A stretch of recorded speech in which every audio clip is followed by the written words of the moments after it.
How's it going, guys? It's Eclipse here, and today we are looking at the new tank that comes into the game for the Cold War game mode. We're going to compare it to the actual tanks in the same era. We're going to have a look at, kind of discuss what this means for the premium tanks involved in Cold War, and then kind of give our own opinion as to what might happen in the future with these premium tanks. I think personally Wargaming kind of shot themselves in the foot here with this new premium and how they are actually implementing them due to the matchmaker. This one basically comes in as like a mid-tier in the era, so it is on kind of par with the T-72A.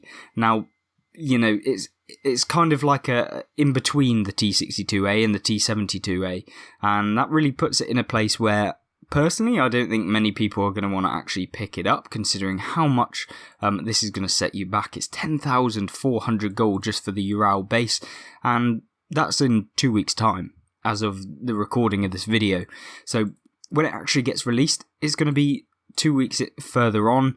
You're going to have to pay 10,400. That's for the cheapest one. If you want to get it straight away, it's going to cost you 13,300. That comes with the tank, the Eagle Eye Orlov Commander, and also the T-72 Ural Hero skin. Then a week later, you can pick it up for 1,000 gold less, which, you know, let's be honest, is probably worth just picking it up for the more expensive one if you're going to spend it that much more.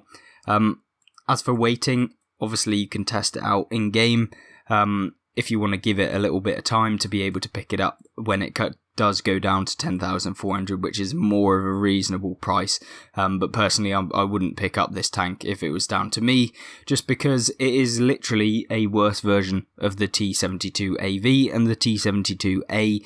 If we look at the statistics of both of the tanks, you'll see that they're very, very similar. However, you're just better off playing the tech tree tanks because they are just a better version.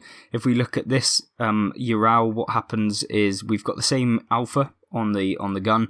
We've got 550. We've got less penetration on the gun that this AV gets, since it's only 372 with the standard rounds on the Ural, whereas it's 408 on the tech tree counterpart, the AV.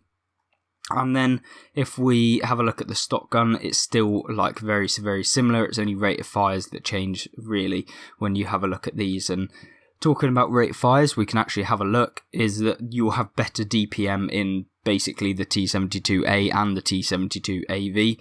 So really puts this tank at a disadvantage if you're ever going to come up against the tech tree counterparts, which you more than likely will. And then you've got pretty much the same top speed, 60.3 kilometers an hour, which is the exact same as both this T-72A and the AV, which means that, you know, you're not really going to have any advantage there. You basically have no advantage over the higher tier tanks, except from the T-62, which, to be honest, like, how long is it going to take you to get the next one? And as soon as you do, you're basically going to be better than this premium tank in more than likely every situation, to be honest. And I think that this is kind of a tank that Wargaming are trying to introduce kind of balanced. I get what they've done, but why would someone pick up a premium tank that they're going to do worse in? And yes, you might have a 50% silver bonus on the premium tank, because, you know, that's how premiums work. They make you more silver when you play them, and also they give you extra stuff like a 10% XP bonus earn and 25% more commander XP when you play. But the one problem is like, you've got this AV. It's not going to be particularly different in terms of the armor layout. They're very, very similar. They're not completely different. You know, they're very, very similar. But the effective armor on the AV is going to be way better. You've got higher DPM. You've got very, very similar vision. So you're not going to have any changes there. So, you know, view range is less, signal range is also less. You've got worse accuracy, I believe, on your gun, which means that, yeah, you're basically going to be missing more. You've also got worse aim time, or the same aim time, so that's not, you know, it's the same. Basically, this tank is just a worse version of the tech tree counterparts, and I just don't think that Wargaming should be implementing tanks like this in order to, you know, make the game kind of competitive And also, like, why would you introduce this era system where, when you play in this tank, you're going to be coming up against basically better versions of you, and that it's a premium tank, and it just seems like no one's really going to buy it unless they really want a premium tank, and they don't want to spend loads of silver to get the escalation era tanks, but if they just grind it out eventually, they're going to end up with tanks that are just better. So it's kind of a bit of a difficult situation. Obviously, premium tanks shouldn't just be better, but if you're going to play a premium tank, you certainly won't be playing this one if you've got more of an option. At the moment, we obviously don't have the option to play more diverse premium tanks in the Cold War game mode, so I guess there's that. And obviously, when you have a look at the kind of comparison between them, you're going to be basically flat out worse, unless the armor model of the of this tank is just way better. But as far as I can tell, that's not possible, considering you're meant to be this this worse version. Now, it is a heavy tank, so obviously you're going to play it like a heavy tank. You want to be side scraping, stuff like that. You want to make sure that you get yourself into the position using the 60 kilometers an hour top speed, which isn't bad. You're going to have to deal with some mediums that are going to actually out-traverse you. That's the one problem of playing heavies, is that the traverse speed is pretty awful, and it's going to take you 5 seconds to do a full rotation of your tank from start to finish.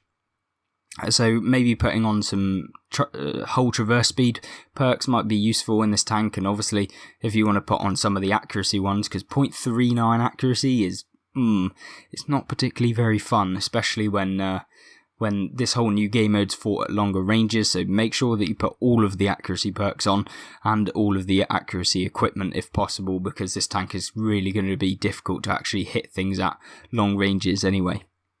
You've got a reload time of 11 seconds, so I would recommend putting on your gun rammer, obviously your ventilation if you want to put that on, and if you've got the silver enough to do that. I think the one thing that will be good about this tank is that you are going to get that 50% bonus silver, which is going to be really, really useful. And when we think about it, that's going to be amplified even more, because Cold War does earn a little bit more silver than the standard tech tree, but it's not enough in order to, make it kind of worth it. I think what Wargaming is trying to do with this is actually just implement a tank that's going to give you loads of silver, much more than any premium on the standard game maybe, but obviously we don't know what the kind of rates will be if you actually play this. It depends how good of a game you have, and obviously considering the tank isn't going to be top tier, and it's certainly never really going to be middle tier, to be honest. It's like tier 1.5 in between the first and the second of the escalation era. I think that this will be one of those that, yes, you can have lots of silver earning potential.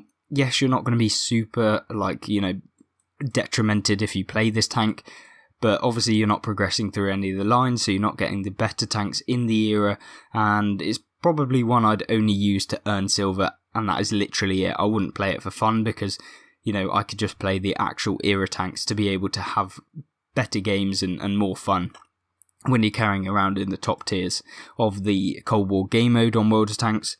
And certainly that's something that I'd be doing if it was down to me. Now, I think that's the key thing, and obviously when you're trying to grind out 7 million silver to get the T-72 AV, that's going to be one of your key priorities, is trying to make that silver. Whether you do it on the Cold War or whether you just do it using premiums on the standard game mode, you're probably looking in the region of making the same amount of silver as premiums that earn 160% silver. Plus, you will be getting that 10% silver buff from the previous news article that we can have a look at just to go over again and make sure that you guys know what that's about. So if you do pick up the tank, you'll know kind of roughly the amount of silver that you're going to be making. Obviously, Wargaming introduced this whole new post-war stimulus event where they're trying to get people to play it. I think that what's happened is a lot of people are just not really playing this new mode, and personally I've basically not touched it since the first 2 days of release. I just don't find it that interesting. It's not something that I'm really focused on doing. If they introduced it without True Vision, I'd give it a go and I'd play it a lot more, especially with the era systems. I don't like them, and I think that they don't work very well. But when they introduce these stimulus events, they're trying to basically get people to play the game, because I think that, not that many people out of the whole kind of community are playing the post-war era tanks and stuff like that. So I think, yeah, we're going to see maybe a little bit more people playing that mode, and maybe this silver boost will actually help. But I think they haven't really addressed the actual issue here, and that is the silver cost of the loadouts and upgrades. And I think that what my personal take on it would be is to actually just lower the cost of the upgrades by about 25%, because even if you're paying like 700,000 silver for an upgrade, that's still a lot, and it's going to take you a while, and that's just for the first tier pattern in the game. When you want to just upgrade it by one module is crazy, and that's more than any module on the standard game mode. Even for like the E100, upgrading from the stock to the Top Gun on that tank was probably like 500,000 silver just for that. So yeah, considering these are like twice the price of any expensive like things that you can get in the game, yeah, I 100% want to see some changes to the silver, and hopefully Wargaming do that. They did say that basically that silver urn was the first step in trying to basically introduce stuff that you guys like, and hopefully that will be the case in the future. As far as the rest of this video, I think we're going to end it here. That's pretty much all we're going to cover. That was the tank. That's what it is. That's how it's going to play. Very similar. Would I recommend you actually picking it up? No, I don't think so. I think spending £40 on one Cold War premium tank is going to be super expensive. I mean, yes, you will be earning a lot of silver, but as for actual playing the game, I mean, maybe if you want to test it out, but me personally don't like True Vision, don't really like the new Cold War game mode. I like it if there wasn't True Vision, and I think I'd like it if there wasn't the old maps in it as well. So I think that, yeah, if you play the True Vision game mode, or the Cold War as it's called, then yeah, this bundle might be useful for you. But for me personally, and anyone that plays World War II, I wouldn't really recommend it, because it's not going to be that overpowered. It's going to be kind of that tier 1.5, like I've said, out of 3. I don't think it's going to be anything that you want to pick up for sure.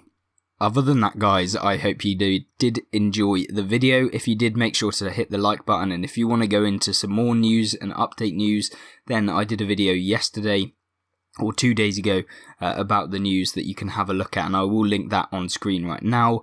Other than that, I hope you guys have a great rest of your day and a great rest of your week, wherever you are in the world, and I hope you enjoy playing on your tanks game.